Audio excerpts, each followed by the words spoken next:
Φίλες και φίλοι, κυρίες και κύριοι, σας ευχαριστώ που θα με δείτε για ακόμα μία φορά. Καλοκαίριασε για τα καλά και βγήκαμε να κάνουμε γυρίσματα στο μπαλκόνι. Ελπίζω να ακούτε τα πουλάκια που κελαϊδούν. Και μια που καλοκαίριασε λοιπόν για τα καλά, νομίζω ότι είναι ώρα να φτιάξουμε ντολμαδάκια με αμπελόφυλλα από σουλτανίνα. Αμπέλι σουλτανί, όπως το λέμε στην Κρήτη, σταφίδα όπως το λένε αλλού. Λοιπόν, τα υλικά μας, ανάλογα με την ποσότητα, πολλαπλασιάζεται τα υλικά. Έτσι, έχουμε πατατούλα, κολοκυθάκι, ντοματούλα, μαϊντανό, κρεμμυδάκι φρέσκο, ένα φύλλο, 2-3 φυλλαράκια δυόσμο και ένα ωραίο λεμόνι. Λοιπόν, το ριζάκι μας. Όσον αφορά την ποσότητα, να υπολογίσετε ότι για 50 περίπου ντολμαδάκια θα χρειαστούμε μισό κιλό ρύζι, ίσως και λιγότερο. Ο δυόσμος, το βάλσαμο όπως λέμε στην Κρήτη, δίνει ωραία μυρωδιά, αλλά προσέξτε με την ποσότητα, είναι πολύ έντονη η μυρωδιά, μη σας πέσει παραπάνω. Ψιλοκόβω και το μαϊντανό μου και τα τρυφερά φύλλα από το κρεμμυδάκι. Θα τρίψω λίγη ντομάτα στο χοντρό τρίφτη, την πατάτα στο ψηλό κόφτη, το κολοκυθάκι μου και το κρεμμύδι μου. Αλατάκι, τρίβω πιπεράκι όσο θέλω και ανακατεύω καλά. Θα προσθέσω αρκετό λαδάκι, για μισό κιλό ρύζι, μισό ποτήρι ανακατεύω πάλι. Βάζουμε λοιπόν τα φύλλα μας, τα αμπελόφυλλά μας σε βραστό νερό για 2-3 λεπτά, όχι παραπάνω, και τα αποσύρωμε με μια τρυπητή κουτάλα. Θα τα βάλω λίγη ώρα σε παγωμένο νερό και μετά θα τα βάλω να στραγγίξουν. Λοιπόν, κόβουμε το σκληρό κοτσανάκι, βάζουμε τη γυαλιστερή πλευρά από κάτω και τα νεύρα να τα βλέπουμε.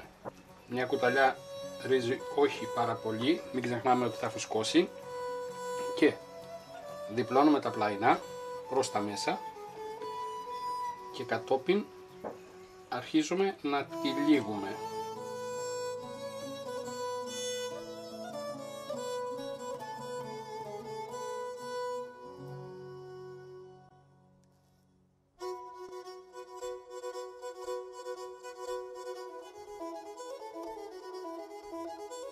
Και τοποθετούμε στο τσικάλι με τέτοιο τρόπο ώστε να μην μας ανοίξουν.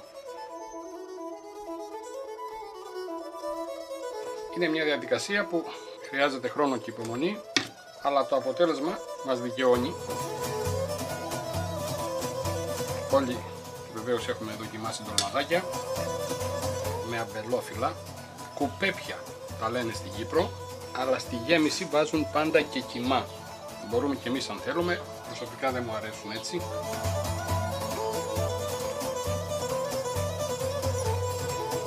Οι πιο έμπειρες παλιές νοικοκυρές το κάνουν και στο χέρι. Εγώ δεν το καταφέρνω καλά.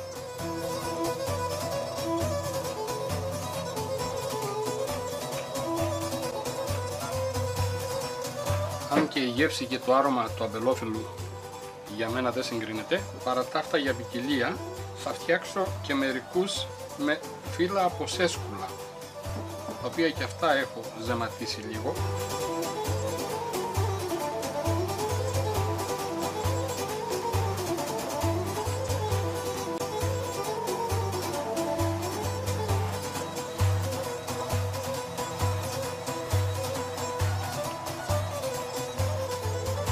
Τα ντολμαδάκια μας είναι στον πάτο του τσικαλιού τακτοποιημένα. Εννοείται ότι αν θέλουμε περισσότερη ποσότητα θα κάνουμε από πάνω άλλη στρώση. Βραντίζω λίγο λαδάκι, στίβω και λίγο λεμονάκι και αλατίζω ελαφριά.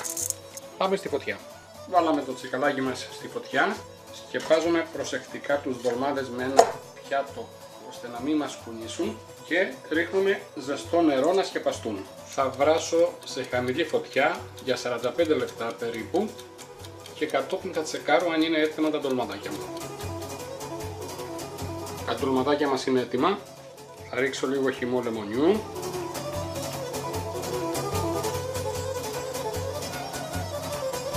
Και τα ντολμαδάκια μας έτοιμα και λαχταριστά.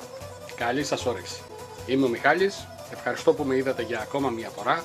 Κάντε εγγραφή αν θέλετε στο κανάλι μου στο YouTube για να βλέπετε τα βίντεό μας πρώτοι. Να είστε καλά, γεια σας.